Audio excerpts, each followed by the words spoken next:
দর্শক, আমরা আপনাদেরকে দেখানোর চেষ্টা করছি ঠিক শাহবাগ থেকে। শাহবাগের যে বর্তমান অবস্থা, পুলিশ শিক্ষার্থী কিন্তু মুখোমুখি সংঘর্ষ ইতিমধ্যে লেগে গেছে এবং পুলিশের যে ব্যারিকেড আছে সেই ব্যারিকেড ভেঙে কিন্তু পুলিশ শিক্ষার্থীরা ভেতরে ঢোকার চেষ্টা করছে। পুলিশ সতর্ক অবস্থানে রয়েছে। শাহবাগে কিন্তু এক উত্তাল পরিস্থিতি আমরা দেখতে পাচ্ছি এবং ইতিমধ্যে কিন্তু মিছিল নিয়ে হাজার হাজার শিক্ষার্থীরা কিন্তু চলে আসছে। আপনারা জানেন যে এই কোটা আন্দোলনকে ঘিরে শিক্ষার্থীদের মধ্যে এবং এই শাহবাগকে কিন্তু তারা প্রতিদিনই কিন্তু তারা এসে অবরোধ করে এবং কিন্তু আজকে পুলিশের পক্ষ থেকে বলা হয়েছিল যে কঠোর অবস্থানে তারা থাকবে। পুলিশ তারই ভিত্তিতে কিন্তু পুলিশ কঠোর অবস্থানে রয়েছে এবং আমরা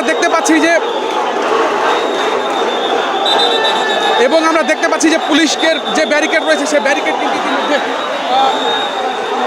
ভেঙে ফেলেছে শিক্ষার্থীরা।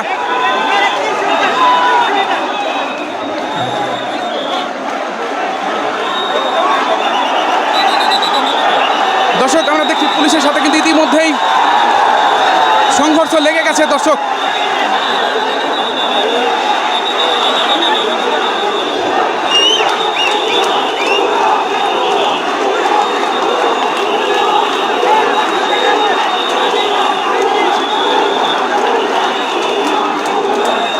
আমরা ঠিক যুক্ত রয়েছি আপনাদের সাথে। আমরা এই মুহূর্তে অবস্থান করছি শাহবাগ এবং শাহবাগে যে উত্তাল পরিস্থিতি সেটি আমরা আপনাদেরকে যদি বলি, এই কোটা আন্দোলনকে ঘিরে কিন্তু শিক্ষার্থীরা তাদের পূর্ব ঘোষিত কর্মসূচি অনুযায়ী আজকে শাহবাগ অবরোধ করার কথা রয়েছিল এবং তার ভিত্তিতে কিন্তু ঢাকা মেট্রোপলিটন পুলিশের পক্ষ থেকে তারা এখানে পুলিশ বলেছিল যে আজকে কঠোর অবস্থানে থাকবে।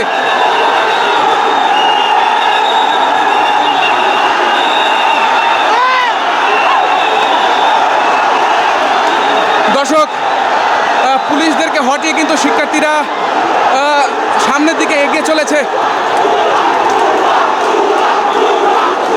পুলিশের ব্যারিকেড ভেঙে কিন্তু শিক্ষার্থীরা রাস্তা অবরোধ করতে সামনের দিকে এগিয়ে চলেছে। আমরা দেখতে পাচ্ছি এখানে হাজার হাজার শিক্ষার্থী রয়েছে। হাজার হাজার শিক্ষার্থীরা কিন্তু কোটা আন্দোলনের দাবিতে মাঠে নেমেছে। আজকেও সড়ক অবরোধ করেছে এবং শাহবাগে কিন্তু হাজার হাজার শিক্ষার্থীর অবস্থান কিন্তু আমরা দেখছি এবং এখানে কিন্তু আজকে পুলিশের পক্ষ থেকে কঠোর নিরাপত্তা ছিল, এখনও কঠোর নিরাপত্তা রয়েছে, কিন্তু সেই পুলিশের কঠোর নিরাপত্তা ভেদ করে কিন্তু শিক্ষার্থীরা ঠিক ফানগেটের দিকে অর্থাৎ পরিবাগের দিকে এগিয়ে চলেছে। আমরা দেখছি এখানে হাজার হাজার শিক্ষার্থীরা কিন্তু রয়েছে, ঢাকা ইউনিভার্সিটির হাজার হাজার শিক্ষার্থীরা রয়েছে এবং আমরা ঠিক দেখানোর চেষ্টা করছি আপনাদেরকে শাহবাগ থেকে এবং শাহবাগে কিন্তু অবস্থান নিয়েছে শিক্ষার্থীরা।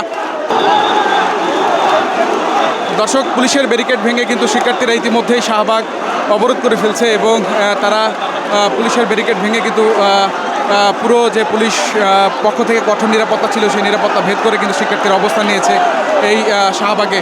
আমরা দেখছি পুলিশ শিক্ষার্থী মুখোমুখি অবস্থানে এখনও রয়েছে এবং